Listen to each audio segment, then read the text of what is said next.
সকলকে জয় যিশু। সকলকে স্বাগত এবং ধন্যবাদ জানিয়ে প্রভুর বাক্য নিয়ে চলে আসলাম। আরও একটা সুন্দর সময়, প্রত্যেকটা দিনের মতন এই সময়ও আমাদের জন্য সুন্দরই বটে, কারণ প্রত্যেকটি দিন আমরা প্রভুর গৌরব করি, প্রভুর ধন্যবাদ করি, প্রভুর প্রশংসা করি, তাই প্রত্যেকটা মুহূর্ত সুন্দর। এই মুহূর্তগুলো যদি একবার জীবন থেকে হারিয়ে যায় তা কিন্তু আর আমরা পুনরায় ফিরে পাবো না। তাই যেই মুহূর্তগুলো পাচ্ছি সেই মুহূর্তগুলোকে যেন ঈশ্বরের উদ্দেশ্যে কাজে লাগাতে পারি, কারণ যেই কাজ আমরা ঈশ্বরের জন্য করব তার থেকে সুন্দর কাজ আর কিছু হতেই পারে না। তাই সর্বদা প্রভুতে আনন্দ করো, প্রভুতে ধন্যবাদ করো। এর থেকে সুন্দর জিনিস হয়তো এই জগতে আর কিছুই হতে পারে না, কারণ ঈশ্বর হলেন সুন্দর, ঈশ্বর হলেন সত্য। তার উদ্দেশ্যে যা করব সত্যিই সুন্দরই বটে। সেই জন্য প্রত্যেকটা মুহূর্ত, প্রত্যেকটা সময় প্রভুর উদ্দেশ্যে রাখো এবং ঈশ্বরের জন্য গৌরব করো। তাই বন্ধুরা, আমি বিশ্বাস করি তোমরাও তাই করো এবং আমিও তাই করি। আমরা ঈশ্বরের জন্যই গৌরব করি, তাই দিনের শুরুর থেকে দিনের শেষ পর্যন্ত যেন তারই প্রশংসা করতে পারি। তো চলো আজকের ভিডিও শুরু করি।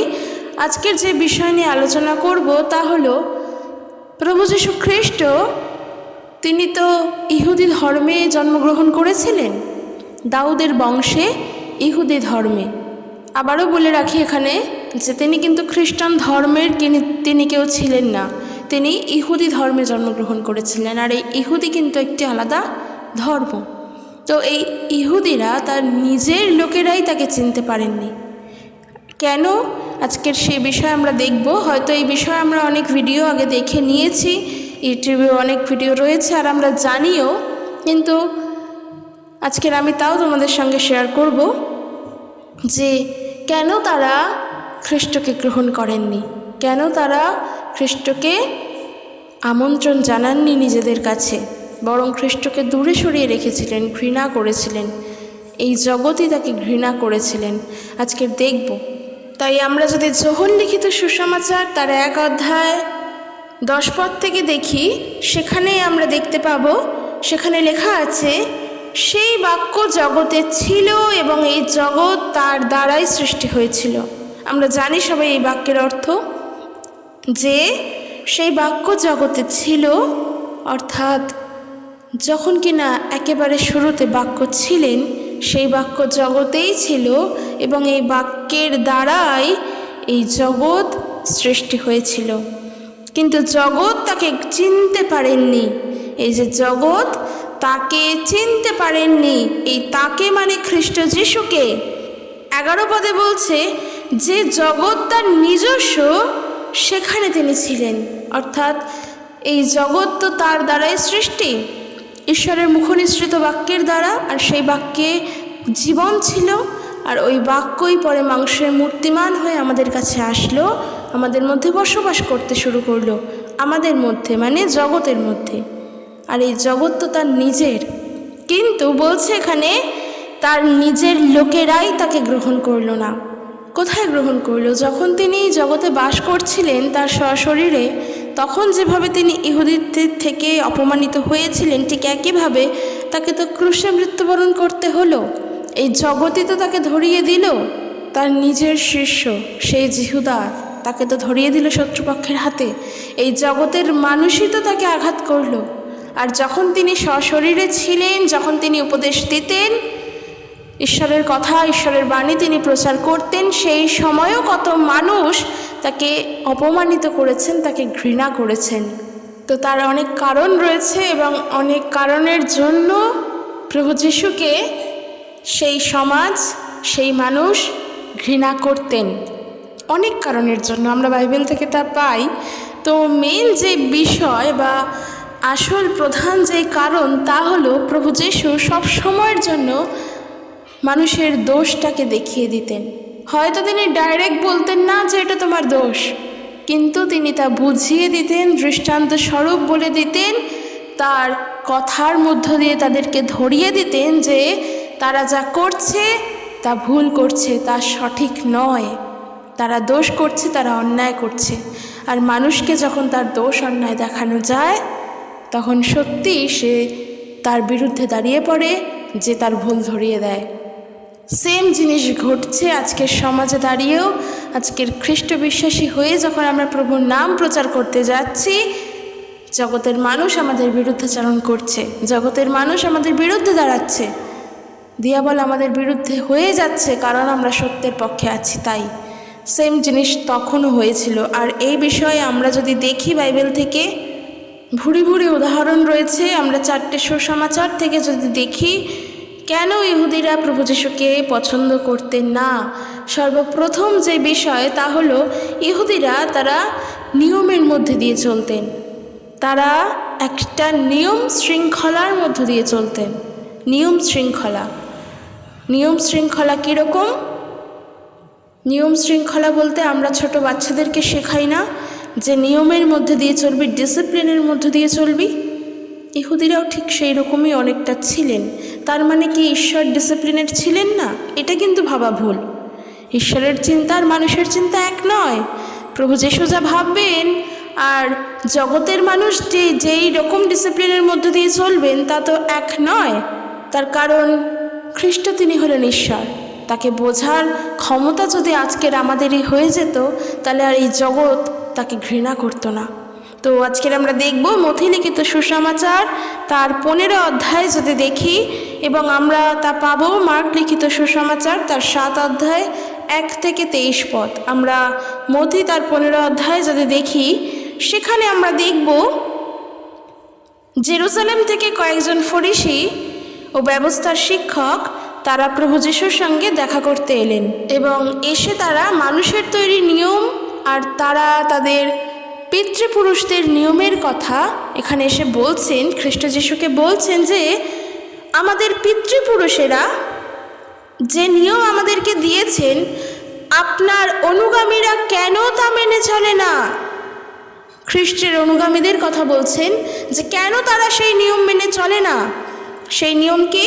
সেই নিয়ম হলো খাওয়ার আগে তারা ঠিকমতো হাত ধোয় না। এটা মানুষের তৈরি নিয়ম, এটা তাদের বানানো নিয়ম, এটা তাদের বিধি ব্যবস্থার নিয়ম। তারা প্রভু যিশুকে প্রশ্ন করছে। চিন্তা করে দেখো, তারা খ্রিস্ট যিশুকে প্রশ্ন করছেন। এর উত্তরে যিশু তাদের বললেন, তোমাদের পরম্পরাগত আচার পালনের জন্যই তোমরা বা ঈশ্বরের আদেশ অমান্য কেন করছো? তোমাদের ট্র্যাডিশন অনুযায়ী যে নিয়ম চলছে তার মধ্য পালন তো তোমরা করছো, ঠিক আছে, কিন্তু তার মধ্যে দিয়েও তোমরা কিন্তু ঈশ্বরের আদেশকে অমান্য করছো। কীরকম? আর যে কেউ তার বাবা মার নিন্দা করবে তার মৃত্যুদণ্ড হবে, এরূপ শাস্ত্রে বলা হয়েছে। কিন্তু তোমরা বলে থাকো, কেউ যদি তার বাবা কিংবা মাকে বলে যে আমি তোমাদের জন্য কিছুই সাহায্য করতে পারবো না, কারণ তোমাদের দেবার মতো যা কিছু সব আমি ঈশ্বরের উদ্দেশ্যে দানস্বরূপ উৎসর্গ করেছি, তবে বাবা মায়ের প্রতি তার কর্তব্য করার কি কিছু থাকে? তাই তোমাদের পরম্পরাগত রীতির দ্বারা তোমরা ঈশ্বরের আদেশ মূল্যহীন করেছ। 7 পদে বলছে, তোমরা হলে ভণ্ড। ভাববাদী যেসাইও তোমাদের বিষয়ে ঠিকই ভাববাণী করেছেন। এই লোকেরা মুখেই আমাকে সম্মান করে, কিন্তু তাদের অন্তর আমার থেকে অনেক দূরে থাকে। এরা আমার যে উপাসনা করে তা মিথ্যা, কারণ এরা যে শিক্ষা দেয় তা মানুষের তৈরি কতগুলো নিয়ম মাত্র। যেসাইও ভাববাদী পুস্তক 29 অধ্যায় 13 পদে পাওয়া যাবে। মানে এই বাক্য পড়ার পরে একটু হলেও হাসি পায়। কেন কি? ইহুদিরা তারা মনে করছে তারা সঠিকভাবে সঠিক উপায়ে ঈশ্বরের আদেশকে মান্যতা দিচ্ছেন। তারা মনে করে তারা সঠিক নিয়ম পালনের মধ্য দিয়েই স্বয়ং সর্বশক্তিমানকে খুশি করতে পারেন। তারা মনে করে তাদের ট্র্যাডিশনকে ধরে রাখলেই বুঝি তাদের ঈশ্বর স্বয়ং সম্পূর্ণ হন। কিন্তু সেই প্রশ্ন প্রভু যিশুকে করছেন, যেই যীশু খ্রিস্ট কিনা স্বয়ংই নিজে ঈশ্বর। তাকে বলছেন যে আপনার যারা অনুগামীরা রয়েছেন তারা কেন সেই নিয়ম পালন করে না? প্রভু যিশুকে প্রশ্ন করছে। প্রভু যিশুও তো কম না, তিনি তো উত্তর দেবেনই, কারণ তিনি ঈশ্বর। তার কাছে শাস্ত্র জল ভাত, সেই শাস্ত্রে তো অবশ্যই ঈশ্বরের কথা আছেন যা খ্রিস্ট জানেন। খ্রিস্টও তিনি বলছেন যে তোমরাই বলো, যখন বাবা মাকে কিছু দেব তখন বাবা মাকে আমরা বলি আমরা বাবা মায়ের উদ্দেশ্যে কিছুই দিতে পারবো না, কারণ আমাদের যেটুখানি আমরা তা ঈশ্বরকে উৎসর্গ করব। এর থেকে প্রমাণিত কি যে ঈশ্বরের জন্য তুমি সবটা করতে পারো, সবটা। তার জন্য যদি তোমার বাবা মা কষ্ট পায়, পাক, এইটা প্রমাণ করছো। কিন্তু এইটা কি তুমি সত্যি হৃদয় থেকে করছো? এটা তো নিয়ম পালন করতে হয় বলে করছো। যেখানে বাবা মা কষ্ট পাচ্ছে সেখানে ঈশ্বরের উদ্দেশ্যে তুমি যাই দাও, ঈশ্বর তো তা গ্রহণ নাও করতে পারে, কারণ তাদের নিয়মের মধ্যে এমন বলাও হয়েছে বাবা মাকে সম্মান করো। কিন্তু ইহুদিরা তো তা করছে না। দেখতে পাচ্ছে তার পিতামাতা কষ্টে রয়েছে, তারপরেও পিতামাতাকে বলছে আমার কাছে যা আমি তোমাদেরকে দিতে পারবো না, সবটা ঈশ্বরের উদ্দেশ্যে দেব। প্রভু যীশু বলছেন যে এর মধ্যে দিয়ে কি তোমরা ঈশ্বরকে অমান্য করছো না? কারণ ঈশ্বরের নিয়মের মধ্যে যদি বলো, সেই যদি আমরা মসির 10 আজ্ঞার মধ্যে দেখি, সেখানে এরূপ বলা রয়েছে পিতা মাতাকে সমাদর করো। তাহলে তোমরা নিয়ম অমান্য করছো না? মানুষ সত্যি এখন যদি তাকিয়ে দেখো, এরকম ইহুদি আমাদের জগৎ, আমাদের এই নিজেদের সঙ্গেই প্রচুর রয়েছে। ঈশ্বরের থেকে তারা অনেক দূরে, অনেক দূরে, তাদের অন্তর ঈশ্বর থেকে অনেক দূরে। আর সেই কারণেই আজকে তারা প্রভু যীশুকে মেনে নিতে পারে না, কারণ তারা তাদের ভুলগুলো দেখতে চায় না। তারা মনে করে তারা যা করছে সেটাই ঠিক করছে। আমরা আরও উদাহরণ দেখব। যদি আমরা দেখি লূক লিখিত সুসমাচার তার 11 অধ্যায় 37 পদ থেকে, সেখানে দেখব ফরিসিদের বিষয়। ইহুদি এবং ফরিসিরা তারা কিন্তু খ্রিস্টকে সত্যিই ঘৃণা করতেন, তারা কিন্তু পছন্দ করতেন না, কারণ খ্রিস্ট সবসময় তাদের ভুলগুলোকে বোঝাতেন। খ্রিস্ট যিশু তিনি তো আর এই জগতের জন্য নয়, তিনি তো এই জগতে নিজের রাজ্য স্থাপন করতে আসেননি। তিনি এই জগতের মানুষকে উদ্ধার করতে এসেছিলেন, কিন্তু এই জগতে নিজের রাজ্যকে স্থাপন করতে আসেননি। ঈশ্বরের রাজ্য এই জগতে নয়। তো আমরা দেখব সেখানে প্রভু যীশু ফরিসিদের সম্পর্কে কীরকম সমালোচনা করেছেন। প্রভু যীশু যখন তাদের সমালোচনা করেছেন তার কারণ কিন্তু আছে। তিনি বিনা কারণে কারোর সম্পর্কে সমালোচনা করেননি, তার কারণটা বোঝো এখানে আছে। আমরা দেখব এখানে লূক 11 অধ্যায় 37 পদ এরূপ বলছে, যিশু এই কথা শেষ করলে একজন ফরিসি তার বাড়িতে প্রভু যীশুকে খাওয়ার নিমন্ত্রণ করলেন। তাকে খাবার জন্য বাড়িতে নিমন্ত্রণ করেছেন, তাই তিনি তার বাড়িতে গিয়ে খাবার আসনে বসলেন। প্রভু যীশু তার বাড়িতে খেতে গিয়েছে, খাবার আসনে বসলেন, কিন্তু সেই ফরিসি দেখল যে খাওয়ার আগে প্রথা মতো যিশু হাত ধুলেন না। এই যে প্রথা, ট্র্যাডিশন, তাদের নিয়ম, তাদের ব্যবস্থা আমরা যা পড়লাম এর আগের উদাহরণে, সেম তাই বলছে যে তারা দেখলেন প্রথা অনুযায়ী নিয়ম পালন করছে তারা, সেই অনুযায়ী প্রভু যীশু হাত ধুলেন না।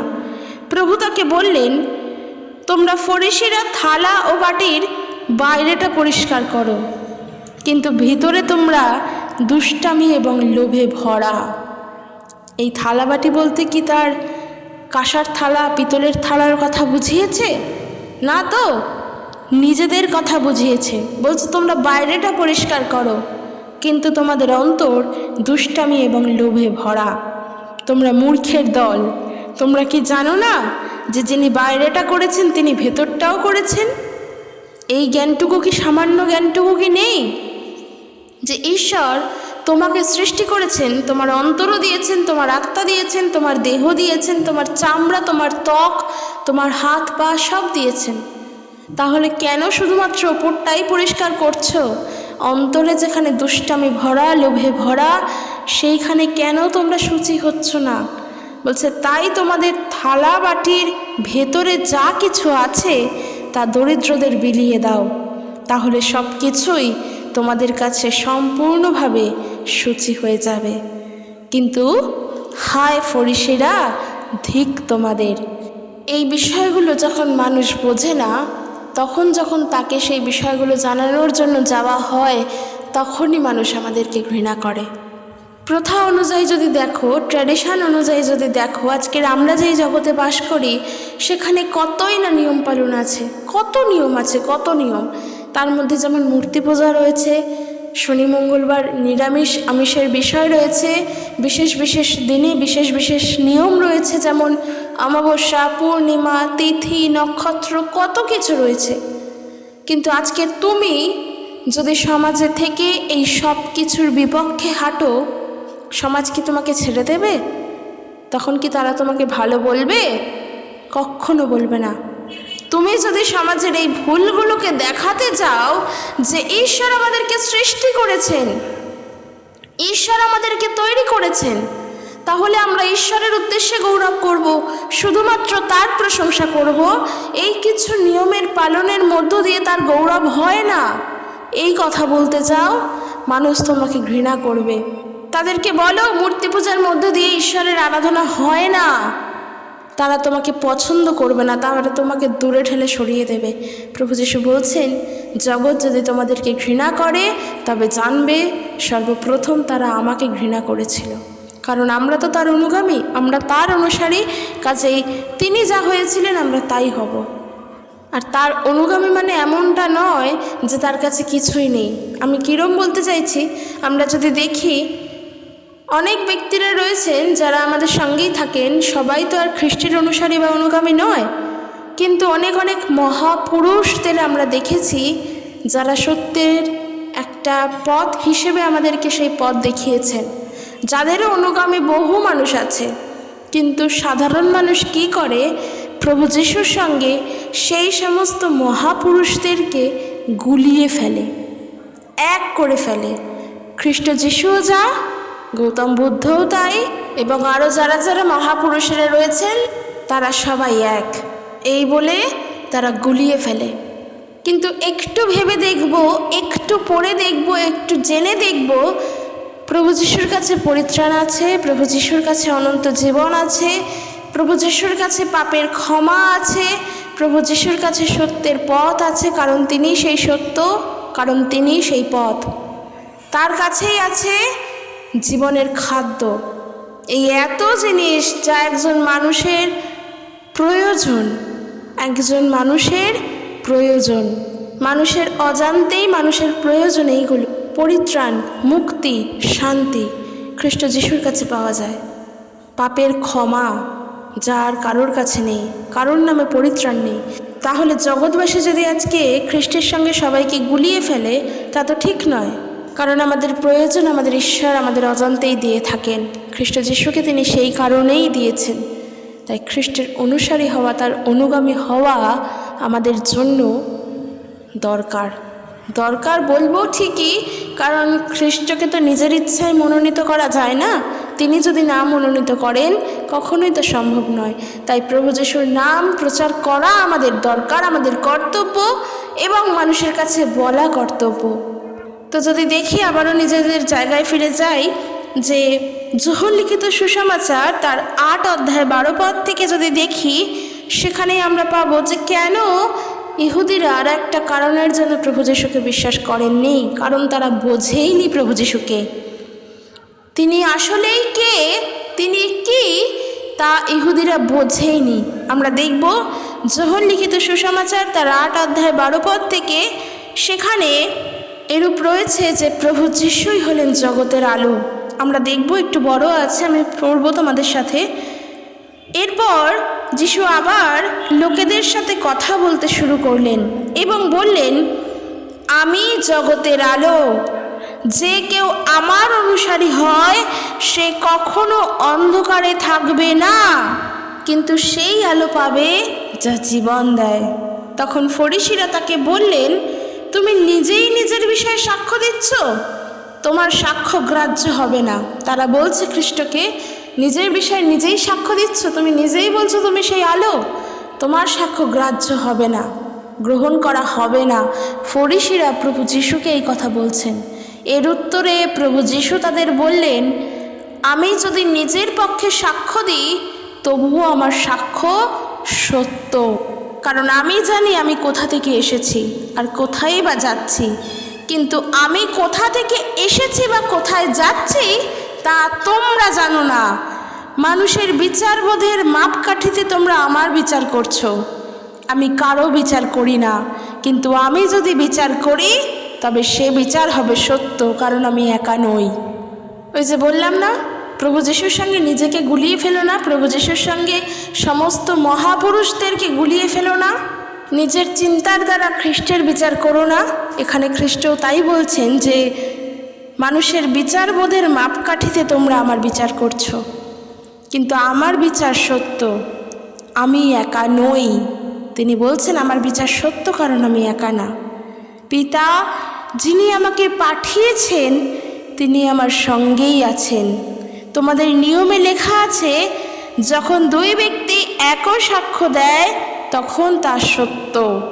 আমি নিজের বিষয়ে নিজেই সাক্ষ্য দিই, আর পিতা যিনি আমাকে পাঠিয়েছেন তিনিও আমার বিষয়ে সাক্ষ্য দেন।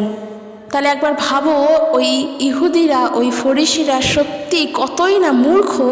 তারা প্রভু যিশুর সঙ্গে তর্ক করছে, তারা প্রভু যিশুকে পরীক্ষা করে, তারা প্রভু যিশুর বিষয় জানতে চায়, তাকে পরীক্ষার মধ্যে ফেলতে চায়। আমরা যদি দেখি মার্ক লিখিত সুসমাচার তার 3 অধ্যায়, আমরা এমনটা মথি তার 12 অধ্যায়ও পাবো, 9 থেকে 14 পদ। সেখানে এরূপ আছে, প্রভু যিশু তিনি সমাজগৃহে গেলেন, আর সেই সমাজগৃহের ওখানে একজন পঙ্গু ছিলেন। আর লোকটিকে সুস্থ করেন কি না, পঙ্গু লোকটিকে সুস্থ করেন কি না তা দেখার জন্য সেইখানে ইহুদিরা প্রভু যিশুর উপরে নজর রাখছিলেন, পরীক্ষা করছেন প্রভু যিশুকে। দেখো এখানে কি ঘটছে, যাতে তারা খ্রিস্টের দোষ ধরতে পারে। কেন? কারণ বিশ্রামবারের ঘটনা এখানে। আর বিশ্রামবার হলো পবিত্র, যেই দিন কেউ কোনো কাজ করতে পারবে না, বিশ্রামবারে কোনো কাজ করা যাবে না, এমনটাই তাদের নিয়মে ছিল। আর আমরা যদি দেখি, প্রভু যিশু কিন্তু সেই লোকটিকে সুস্থ করেছিলেন। তিনি সেই পঙ্গুকে বললেন, সকলের সামনে এসে দাঁড়াও। এরপর প্রভু যিশু তাদেরকে প্রশ্ন করছে যে বিশ্রামবারে লোকের উপকার করা নাকি ক্ষতি করা, কোনটা তোমাদের বিধিসম্মত? জীবন রক্ষা করা নাকি জীবন নষ্ট করা, কোনটা বিধিসম্মত? কিন্তু তারা চুপ করে থাকলো। তখন তিনি ক্রুদ্ধ দৃষ্টিতে তাদের দিকে চারিদিকে ভালো করে দেখলেন। প্রভু যিশু ক্রুদ্ধ দৃষ্টিতে, রাগের দৃষ্টিতে তিনি দেখলেন, এবং তাদের কঠিন মনের জন্য তিনি দুঃখ প্রকাশ করে সেই লোকটিকে বললেন, তোমার হাত বাড়াও, যে কিনা পঙ্গু ছিল। এবং সে তার হাত বাড়িয়ে দিল এবং তার হাত ভালো হয়ে গেল। ফরিসিরা বেরিয়ে গিয়ে সঙ্গে সঙ্গে যিশুর বিরুদ্ধে ষড়যন্ত্র করতে শুরু করে দিল। শয়তানের কাজ, দিয়াবলের কাজই তাই, মানুষকে নিচে নামানো, কারোর বিরুদ্ধে মন্দ চিন্তা করা, অন্য মানুষের বিরুদ্ধে মন্দ পরিকল্পনা করা, ষড়যন্ত্র করা। তারা তাই করত। তারা সত্যিই ভণ্ড ছিল, তারা সত্যিই কিছু জানতো না, তারা খ্রিস্টকে বোঝেনি। এই বিশ্রামবারের জন্যই যদি বলো যে তাহলে আমরা কি করব, আজকের আমরা ভিডিওটা শোনার পরে যদি মনে করি, তাহলে আমি বলবো মার্ক লিখিত সুসমাচার তার 2 অধ্যায় যদি 27 পদ দেখো, সেখানে প্রভু যিশু তাদের বলছেন, মানুষের জন্যই তো বিশ্রামবারের সৃষ্টি হয়েছে, কিন্তু বিশ্রামবারের জন্য কোনো মানুষ সৃষ্টি হয়নি। মানুষ তার নিজের সুবিধার্থে নিয়ম কানুন সব কিছু তৈরি করেছেন, কিন্তু নিয়ম কানুনের জন্য আমরা না। তো আমরা যদি দেখি যোহন লিখিত সুসমাচার এরপর তার 8 অধ্যায় 21 পদ থেকে, যে ইহুদিরা যিশুর বিষয় বোঝেনি, এখানে তিনি আবার তাদেরকে একবার বললেন, আমি যাচ্ছি আর তোমরা আমার খোঁজ করবে, কিন্তু তোমরা তোমাদের পাপেই মরবে। আমি যেখানে যাচ্ছি তোমরা সেখানে আসতে পারবে না। তখন ইহুদিরা বলছিল, তিনি কি আত্মহত্যা করতে যাচ্ছেন? কি অদ্ভুত ইহুদিদের কি চিন্তা ভাবনা! বলছে যে তিনি কি আত্মহত্যা করতে যাচ্ছেন। কেন তিনি বললেন যে আমি যেখানে যাচ্ছি তোমরা সেখানে আসতে পারবে না? যিশু তাদের বললেন, তোমরা এই নিম্ন লোকের আর আমি হলাম ঊর্ধ্ব লোকের। তোমরা এই জগতের, আমি এই জগতের নই। তাই আমি তোমাদের বলছি, তোমরা তোমাদের পাপেই মরবে। তোমরা যদি বিশ্বাস না করো যে আমি তিনি, তবে তোমরা তোমাদের পাপের থেকেই মরবে। ইহুদি নেতা এরা, কত বুদ্ধি এদের, আর সামান্য এই জ্ঞানটুকু নেই। সামান্য এই বুদ্ধিগুলো তাদের ছিল না? প্রভু যিশুর কথা তারা বুঝতে পারতেন না? তারা এতই জ্ঞানী মানুষ, তারা এত শাস্ত্র জানতো? আসলেই তারা শাস্ত্রের সঠিক অর্থ বুঝতো না। প্রভু যিশু বলছেন, আমি যেখানে যাচ্ছি সেখানে তোমরা আসতে পারবে না। এটা কিন্তু আমাদের উদ্দেশ্যে বলছে না, আমাদের বিশ্বাসীদের উদ্দেশ্যে বলছে না, বলছে ইহুদিদের উদ্দেশ্যে, যারা খ্রিস্টকে বিশ্বাস করে না তাদের উদ্দেশ্যে। কারণ খ্রিস্ট তিনি ঊর্ধ্বলোকের, আর যারা বিশ্বাস করে না সেখানে যদি আমাদেরকেও রাখো, মানে বিশ্বাসীদের, আমরাও নিম্নলোকের। কিন্তু আমরা বিশ্বাস করেছি আমাদের পাপের বেতন মৃত্যু নয়। মৃত্যু তো হবেই, স্বাভাবিক নিয়মে তো মৃত্যু হবেই, কারণ জন্ম হয়েছে। কিন্তু মৃত্যুর পরের যে জীবন, তা আমরা অধিকার করেছি খ্রিস্ট যিশুকে গ্রহণ করে। আর এই ইহুদিরা এখানে তিনি বলছেন যে তোমরা যদি বিশ্বাস না করো যে আমি তিনি, তবে তোমরা তোমাদের পাপে থেকেই মরবে। তাহলে এর থেকে স্পষ্ট প্রমাণিত পাপের ক্ষমা প্রভু যিশুর কাছে আছে, আর মৃত্যুর পরের জীবন তাই খ্রিস্টের কাছে আছে, সেই জীবন অনন্ত জীবন। তখন সেই ইহুদিরা জিজ্ঞেস করলেন যে তুমি কে? এত কিছু জানার পরেও তারা প্রশ্ন করছে যে তুমি কে? যিশু তাদের বললেন, আমি যা তা তো আমি শুরু থেকেই বলে আসছি। তোমাদের বিষয়ে বলার ও বিচার করার অনেক কিছুই আমার আছে। যাই হোক, যিনি আমাকে পাঠিয়েছেন তিনি সত্য, আর আমি তার কাছ থেকে যা কিছু শুনি পৃথিবীর মানুষের কাছে তাই বলি। তারা বুঝতে পারেনি যে তিনি তাদের পিতার বিষয় বলছেন। ইহুদিরা বোঝেনি যে তারা ঈশ্বরের বিষয় শুনছেন প্রভু যিশুর কাছ থেকে, পিতার বিষয় শুনছেন। তখন যিশু তাদের বললেন, যখন তোমরা মানব পুত্রকে উঁচুতে তুলবে তখন জানবে যে আমি তিনি, এবং আমি নিজের থেকে কিছুই করি না। পিতা যেমন আমায় শিখিয়েছেন আমি সেই রকম বলছি, আর যিনি আমায় পাঠিয়েছেন তিনি আমার সঙ্গে আছেন। তিনি আমাকে একা ফেলে রাখেননি, কারণ আমি সব সময় সন্তোষজনক কাজই করি। যিশু যখন এই সব কথা বললেন তখন অনেকেই তার উপর বিশ্বাস করলেন। আর আমরা জানি যারা বিশ্বাস করবে তারা খ্রিস্টের প্রকৃত শিষ্য হবে। এরপর 31 পদে তাই বলছে, ইহুদিদের মধ্যে যারা তার উপরে বিশ্বাস করলো তাদের উদ্দেশ্যে যিশু বললেন, তোমরা যদি সকলে আমার শিক্ষা মান্য করে চলো তবে তোমরা সকলেই আমার প্রকৃত শিষ্য। তোমরা সত্যকে জানবে, আর সেই সত্য তোমাদের স্বাধীন করবে। সেই সত্য হলেন খ্রিস্ট, আর সেই সত্য আজকের আমাদের মুক্ত করেছে। আমাদের হাজার নিয়মের মধ্যে আমরা থেকেও, হাজার নিয়ম কানুন পরিবেশের মধ্যে থেকেও আজকের আমরা যখন প্রভু যিশুকে জেনেছি, মানে আমরা মুক্ত, আমরা স্বাধীন। কোনো নিয়ম আমাদের মধ্যে নেই, আমরা কোনো ব্যবস্থার মধ্যে চলছি না, আমরা কোনো নিয়মের অধীনে আর নেই, আমরা পাপের মধ্যে বন্দী নই, কারণ খ্রিস্ট আমাদেরকে মুক্ত করেছেন, আমাদেরকে উদ্ধার করেছেন। তখনকার ইহুদিরা এই বিষয়গুলো বুঝলেন না, আর এখনও পর্যন্ত ইহুদিদের মধ্যে সবাই যে খ্রিস্টকে গ্রহণ করেছেন তা নয়। বহু মানুষ আছে যারা এখনও পর্যন্ত প্রভু যিশুর বিরোধী। সবাই তো প্রভু যিশুকে জানে না, সেই জন্য তিনি বলছেন যে এই জগতই আমাকে চিনল না, যে তার নিজের সেই তাকে চিনল না, গ্রহণ করল না। তা বন্ধুরা, একটা জিনিস জানবে, আজকের জানি না তোমরা কতটা বুঝতে পারলে যে কেন ইহুদিরা প্রভু যিশুকে গ্রহণ করতো না। কারণ একটাই, তারা নিয়মের মধ্যে দিয়ে চলতো, তাদের ট্র্যাডিশনকে ধরে রাখতো, তাদের পরম্পরাকে ধরে রাখতো, আর খ্রিস্ট তাদের ভুল জায়গাগুলোকে দেখিয়ে দিতেন। তারা খ্রিস্টকে অন্যভাবে আশা করেছিলেন। ইহুদিরা ভেবেছিলেন খ্রিস্ট বুঝি তাদের পক্ষে থাকবে, খ্রিস্ট বুঝি তাদেরকে সাহায্য করবেন, কিন্তু তিনি তো কারোর পক্ষে থাকার জন্য এখানে আসেনি। তিনি সত্য ছিলেন, তিনি ঈশ্বরের পক্ষে ছিলেন, ঈশ্বরের বাণী তিনি প্রচার করে গিয়েছেন। কিন্তু ইহুদিরা তা গ্রহণ করত না, কারণ তারা নিজেদেরকে ধর্মনেতা বলে, যাজক বলে প্রমাণ করত, নিজেদেরকে শ্রেষ্ঠত্ব দেখাতো। অথচ তারাই যে শাস্ত্রের কত কিছু জানতো না তা তারা গ্রহণ করতে চাইতো না।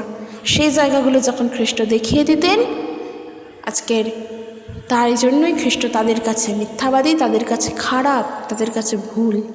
সমাজের দিকে তাকাও, যারা বিধান দেয় তাদেরকে যদি বিধানের সব কিছু বলে দাও যেটা তারা জানে না কিন্তু তুমি জানো, তারা তোমাকে কখনোই গ্রহণ করবে না।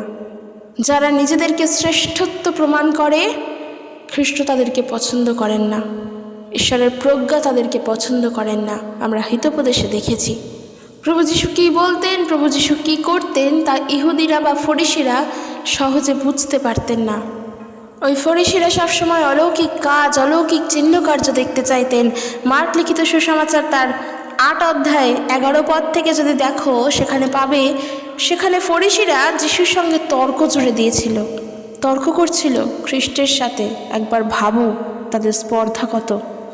তার কাছে আকাশ থেকে কোনো অলৌকিক চিহ্ন দেখতে চাইল, খ্রিস্টের থেকে পরীক্ষা করছে। আর এখানে তাই বলছে যে ফরিসিদের উদ্দেশ্যই ছিল খ্রিস্ট যিশুকে পরীক্ষা করা। তখন তিনি দীর্ঘ নিঃশ্বাস ছেড়ে বললেন, এই যুগের লোকেরা কেন অলৌকিক চিহ্ন দেখতে চায়? আমি তোমাদের সত্যি বলছি, কোনো অলৌকিক চিহ্ন লোকেদেরকে দেখানো হবে না।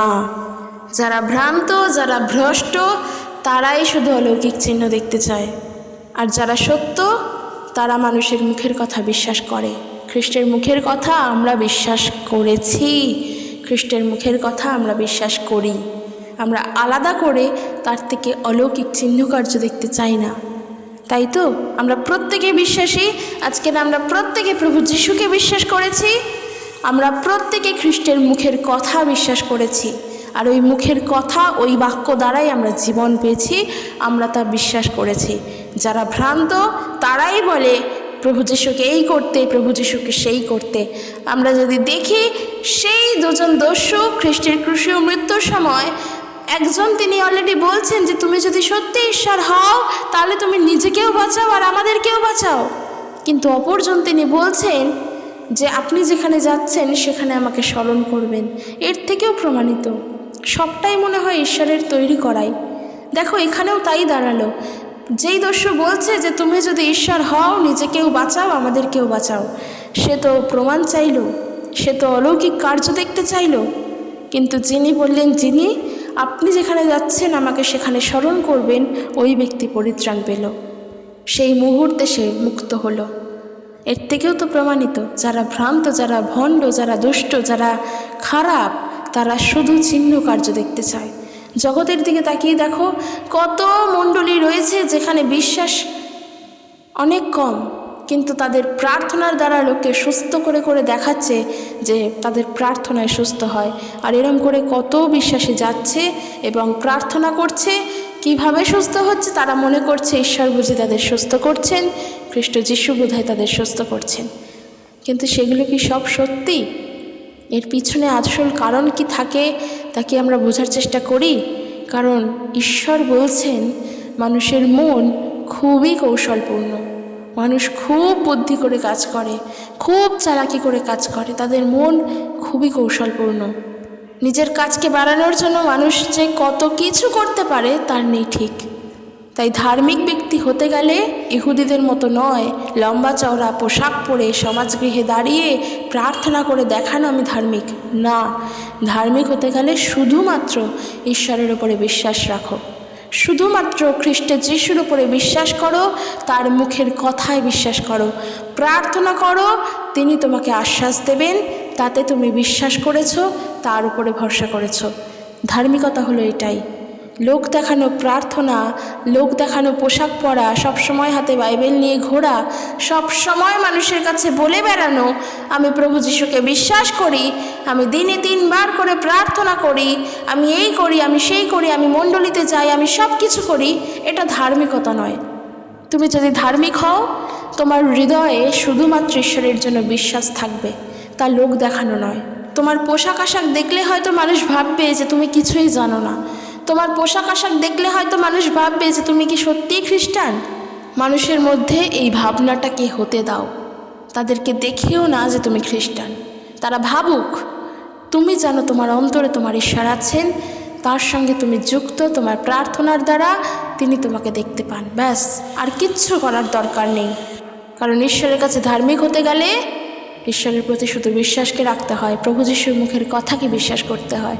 ওই যে প্রভু যিশু তিনি বললেন মানুষ তার নিজের বিচার বোধের মধ্য দিয়ে খ্রিস্টকে বিচার করেন, কিন্তু খ্রিস্ট তো তা নয়। তাকে বিচার করা আমাদের বিচার বোধে আসে না, কারণ তিনি নিজে কারোর বিচার করেন না। কিন্তু তিনি যদি কারোর বিচার করেন তবে তা সত্য, তার ন্যায়পরায়ণ, তার সঠিক। তাই বন্ধুরা, আজকের ভিডিওটি কেমন লাগলো জানিও, কতটা বুঝতে পারলে জানিও, সঠিকভাবে জেনেছো কিনা। যদি কোনো প্রশ্ন থাকে অবশ্যই করবে, এবং আমি যদি কিছু ভুল বলে থাকি আমাকে অবশ্যই জানাবে। আর মাথায় রাখবে, তোমার হৃদয় তোমার ঈশ্বর দেখছেন। তুমি কি করছো তা ঈশ্বর গোপনে দেখেন। তোমার অন্তর কি বলে তা ঈশ্বর দেখতে চান, দেখতে পান, তিনি দেখেন। কাজেই তোমার পোশাক আশাকে, তোমার আচার ব্যবহারে, তোমার নিয়ম পালনের মধ্য দিয়ে যে তার কাছে তুমি ধার্মিক, এমনটা কিন্তু নয়, এমনটা কিন্তু নয়। তাই তোমার এই হৃদয় ঈশ্বরের হাতে সমর্পণ করো, তার কাছে রাখো, তার হাতে রাখো। নিজেকে এমন করে তার কাছে প্রার্থনা করো যেন আমরা মাটি হতে পারি এবং ঈশ্বর আমাদের কোমর হতে পারেন। তার যতবার ইচ্ছা তিনি ভাঙুক, তিনি গড়ুক। এমন করে রাখো নিজেকে ঈশ্বরের কাছে, তার ইচ্ছা অনুযায়ী আমাদেরকে চালনা করুক। সম্পূর্ণভাবে নিজেকে ঈশ্বরের হাতে সঁপে দাও, তার উপরে বিশ্বাস রেখে।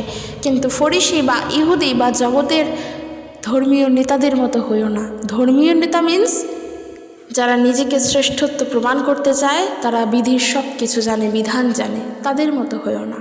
তো চলো আজকের ভিডিও এখানে শেষ করছি। দেখা হবে নেক্সট একটি ভিডিও। কেমন লাগলো জানিও। ঈশ্বর তার আপন বাক্যে আশীর্বাদ করুক। জয় যিশু। Praise the Lord.